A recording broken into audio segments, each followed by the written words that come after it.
മൂവാറ്റുപുഴയിൽ ദിവസങ്ങളായി തുടരുന്ന ഫ്ലക്സ് യുദ്ധത്തിന് അവസാനമാകുന്നില്ല. മൂവാറ്റുപുഴ KSRTC ബസ് സ്റ്റാൻഡിന് എതിർവശത്തായി VD സതീശനും രമേശ് ചെന്നിത്തലയ്ക്കും അനുകൂലമായ ഫ്ലക്സ് ബോർഡുകളാണ് ഇപ്പോൾ ഉയർന്നിരിക്കുന്നത്. സംസ്ഥാനത്ത് 102 സീറ്റിൽ ചരിത്ര വിജയം UDF നേടിയിട്ടും മൂവാറ്റുപുഴയിൽ ദിവസങ്ങളായി തുടരുന്ന ഫ്ലക്സ് യുദ്ധത്തിന് അവസാനമാകുന്നില്ല. മൂവാറ്റുപുഴ KSRTC ബസ് സ്റ്റാൻഡിന് എതിർവശത്തായി VD സതീശനും രമേശ് ചെന്നിത്തലയ്ക്കും അനുകൂലമായ ഫ്ലക്സ് ബോർഡുകളാണ് ഇപ്പോൾ ഉയർന്നിരിക്കുന്നത്.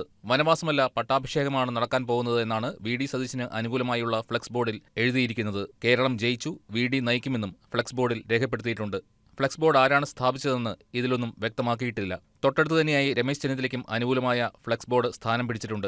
UDFനെ ഭരണത്തിലെത്തിച്ച പ്രചരണ സമിതി ചെയർമാൻ രമേശ് ചെന്നിത്തലയ്ക്ക് അഭിവാദ്യമെന്നാണ് ഫ്ലക്സ് ബോർഡിൽ രേഖപ്പെടുത്തിയിരിക്കുന്നത്. ഇരുവരുടെയും ഫ്ലക്സ് ബോർഡുകൾ അടുത്തടുത്താണ് സ്ഥാപിച്ചിരിക്കുന്നത്. കേരളത്തിന്റെ അടുത്ത മുഖ്യമന്ത്രിയാകുവാനുള്ള ചർച്ചയിൽ സജീവ സാന്നിധ്യമായിരിക്കുന്ന രണ്ടുപേരാണ് VD സതീശനും രമേശ് ചെന്നിത്തലയും. ഇലക്ഷന് തൊട്ടുമുൻപും ശേഷവും VD സതീശന് അനുകൂലമായും പ്രതികൂലമായും നഗരത്തിലും ഗ്രാമപ്രദേശങ്ങളിലും ഒട്ടേറെ ഫ്ലക്സ് ബോർഡുകൾ ഉയർന്നിരുന്നു. എന്നാൽ രമേശ് ചെന്നിത്തലയ്ക്ക് അനുകൂലമായി ആദ്യമായിട്ടാണ് മൂവാറ്റുപുഴ നഗരത്തിൽ ഫ്ലക്സ് ബോർഡ് ഉയർന്നിരിക്കുന്നത്. അതേസമയം മുഖ്യമന്ത്രി സ്ഥാനത്തേക്ക് പരിഗണിക്കുന്ന KC വേണുഗോപാലിന്റെ ഫ്ലക്സ് ബോർഡുകൾ മൂവാറ്റുപുഴയിൽ ഒരിടത്തും കാണുന്നില്ല എന്നതാണ് ശ്രദ്ധേയമായ കാര്യം. News desk KCV news.